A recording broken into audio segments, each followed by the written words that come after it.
मृत्युंजय ठाकुरे। हे बाबा धवळेश्वराय नमो नमः। दीपं ज्योति परं ब्रह्म दीपं ज्योति जनार्दनः। दीपहरतु मे पाप पूजा दीप नमस्तुते। महाप्रभु धवळेश्वराय नमो नमः। संसार सुखी रखंतु।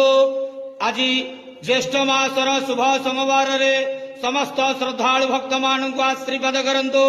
मनस्कामना पूर्ण करंतु। कर्म क्षेत्र उन्नति करंतु। ग्रहरिष्ठ खंडन करंतु।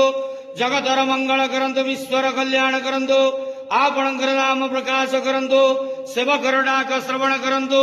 समस्त गुआवसा भक्त मानकर मनस्कामना पूर्ण करंतु। बाबा धवळेश्वराय नमो नमः। संसार सुखी रखंतु आनंद केवार। हरि बोलो। आज शुभ सोमवार रे समस्त श्रद्धालु भक्त मानक आशीर्वाद करंतु आनंद केवार। हरि बोलो।